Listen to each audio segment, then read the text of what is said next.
Gamers, reviews are in for 007 First Light, and it's looking like a solid 8 out of 10, even 10 out of 10 recommendations, with a few Game of the Year predictions being thrown into the conversation.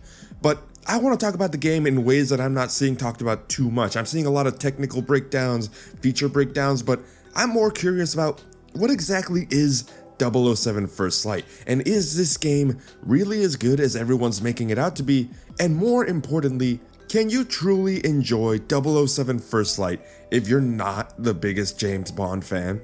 Because if you're not a 007 fan and this game is on your radar, it's probably because of the developers behind it, and their bread and butter franchise, Hitman. You may also be interested in it because on the cinematic gameplay front, if you squint hard enough, kinda looks like Uncharted. And let me tell you that if you're a fan of either of these games, you're going to be very satisfied, but I suspect that one of you might be more satisfied than the other. See, 007 First Light feels at times, especially in the beginning, like you're watching an HBO show about James Bond's origin story. The tutorial is split between 3 chapters over just about 2 hours. You start as Airman Bond stumbling into an MI6 mission, then as 26-year-old recruit Bond in the 00 training program, and finally a field exam sneaking around an estate full of high society types trying to locate and apprehend an undercover target. Despite this feeling like a long tutorial that unfortunately kind of sneaks past the Steam refund window depending on how long you take, it is an effective one. It gives you a very real story reason to step into James Bond's shoes, and it introduces a wide cast of characters that you'll encounter, but it's very on rails compared to the go-get-em attitude of the Hitman games, especially the newer ones. When the rails get railing, it really feels more like Uncharted. You won't be throwing wrenches at innocent civilians and hiding bodies or creating elaborate traps based on your target's path.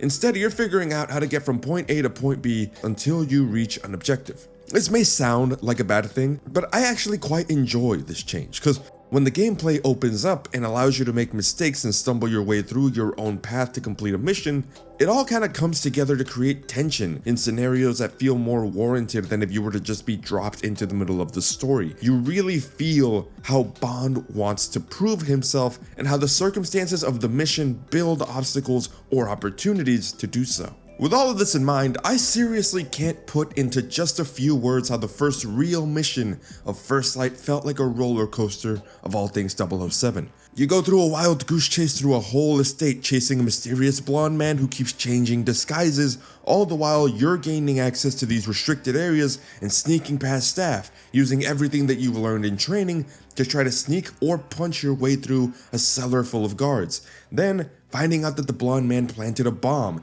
and fighting him while the timer runs out. Then chasing the target through the streets in a hot-wired muscle car, and also, did I mention the hot French lady? Then you go in guns blazing, licensed to kill, and have this awesome gunfight in a plane hangar where you're kicking guns off the ground to pick them up and quickly take cover to shoot back, then chasing the plane so that it can't take off, and hacking the plane to be able to steer it and shake the cargo around to defeat more bad guys, and it's awesome. If you think I just spoiled the mission, I assure you I didn't. You can play this yourself, and the moment-to-moment journey through this level will still be full of these little unexpected moments where you'll accidentally get caught, or something will change and you'll have to react on a dime, and future missions do not exactly share this setting or even the structure. Combat especially is dialed up from the Hitman games significantly, whereas in those games you mostly stuck to cover and peek to shoot enemies. Here, you're really encouraged to handle conflicts in hand-to-hand combat, with the gunplay being restricted by the license to kill, where you're only allowed to kill enemies that have clearly tried to kill you first, be that like with a gun or a knife or something. There's also the obviously charismatic element of Bond that includes persuading or bluffing your way through guards or staff. And listen, it is charming and I love the option to be able to do it, but I usually don't engage with it in my playthrough. Maybe because I've been conditioned by tons of other stealth games that once I'm spotted, the jig is up and it's time to start throwing hands. But honestly, I think I only want to throw hands because it feels so good to do so. Being a spy is part covert operations and staying hidden, but the parts of Bond that I enjoy most are the parts where he's a brawler, and grabbing a dude and kneeing him in the face and using some sort of martial arts is more satisfying to me than bluffing my way through an area. Now, because of all this, maybe you're wondering whether you even need to be a Bond fan in order to get something out of this game. Because personally, in so many videos that I've seen, these reviewers are talking about 007 like they're the biggest James Bond fan in the world. And while I get it, maybe they are, and James Bond is a very popular and long-running franchise, I want to bring an honest perspective as a casual James Bond fan. I say casual because I loved watching the Daniel Craig movies growing up. I still get nightmares about the chair scene from Casino Royale. And I get it, the slick outfits, the gadgets, the cars, the charisma, the ladies. James Bond is like Superman for the espionage genre, but I only really watched up to Skyfall and haven't really engaged too much with the other films. But I feel like I can confidently say that I love the idea of James Bond. On the flip side, I grew up playing a lot of the, let's call them outdated 007 games. Yeah, there's a lot of 007 games, and games like GoldenEye are genre defining, but I don't think that most people would be willing to hunt down a copy and play it today for any reason other than nostalgia or novelty. That said, even among the last few games like GoldenEye Reloaded and the pretty respected Bloodstone, 007 First Light is leaps and bounds better than any of the attempts to bring Daniel Craig's Bond to the video game realm. It does the gadgets, the cars, the high-action gunfights, the charisma as a straight-up gameplay mechanic, and even if they're just pixels on the screens, the Happy Lame is in this game. And while I may not have the same attachment to other Bonds like Pierce Brosnan fans or Sean Connery fans, you can tell that 007 First Light is trying to stay faithful to the idea of James Bond rather than trying to rely too heavily on any one interpretation of the character. So right off the bat, if you're more of a casual 007 fan, and like me, you've only really been exposed to some of the older games and Daniel Craig movies, and trust me when I say that you're in for a treat. And given the decades of technological advancements and the clear effort that went into crafting a cinematic story worthy of the action spy genre, First Light just may very well be the best 007 game that we've gotten to date. Now, after all of this commentary, is 007 really as good as everyone is saying? Is it possibly a Game of the Year contender?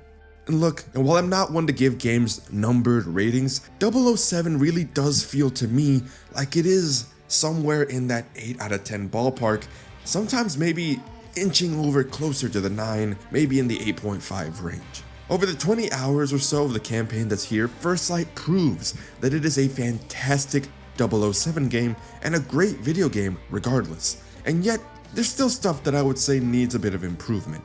The pacing outside of missions could be slightly improved. The character animations are great, but sometimes feel stiffly modeled or more like filler than intentionally choreographed. Voice acting is great, and honestly, Patrick Gibson does an unquestionably great job as a young James Bond. And again, for me, the bread and butter of this game is in the sneaking and the combat. The fist fights and the gadgets are genuinely fun to use. The moments that you get to use a gun are such great payoffs. And honestly, I think that this is why the game is even so enjoyable in the first place. I reckon that if you had the same story, the same acting, the same structure, but less fulfilling combat, it would bring the whole experience down to like a 7 out of 10. And we wouldn't really be talking about this game as positively as we were right now. Now, is this Game of the Year material?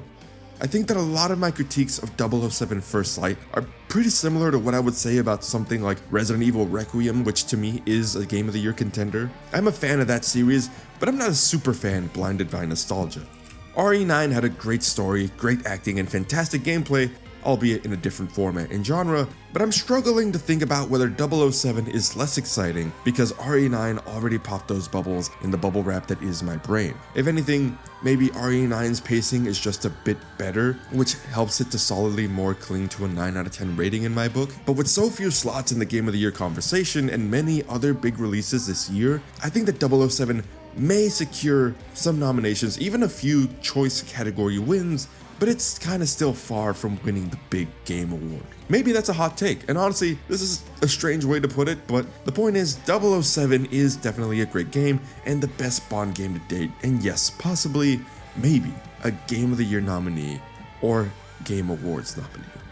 Now, First Light is a $70 game coming in at about 20 hours, and that is to say if you go through the main story, maybe explore a bit, but this does come from the creators of Hitman, so you can expect a good amount of challenges to encourage replayability, especially for completionists, and future content added down the line. Now, The price tag right now is steep, and I wouldn't exactly blame you for waiting for a sale, especially with a packed May month with so many other games coming out and draining your wallet. If this is your most anticipated title of the year, then don't waste any time in picking it up. I think it's definitely going to be worth it and you won't regret it. But if this game is just on your radar and you're a little budget conscious or you've drained your wallet with some other games already, I think it's definitely worth waiting for a sale, even if the hype dies down a bit. Personally, I paid $60 on a key reselling website. It is what it is. But I think that this game is pretty worth it, and even more worth it in that $50 range, and definitely a must get in the $40 range, I'm gonna say. But other than that, I really hope that we get more 007 games, and that IOI gets to refine the formula to make the next ones that much better. I really do think that we can get a 10 out of 10 007 game. And again, this game does a lot of things well, but I just really want to see what we can get. Like, what's the cream of the crop? So, that said, I enjoy 007 First Light, and I hope that you do too if you play it. Let me know in the comments below. Are you going to pick it up? Did you already pick it up? And if so, why or why not? What else are you playing now? Honestly, I just want to talk to y'all below, so leave me a comment. I'd be happy to get to it. And also, check out one of my other reviews for some of the gaming that came out earlier this month. It's been a busy month, and I've made a lot of videos, but I hope that you enjoy it. Okay, thanks. Bye.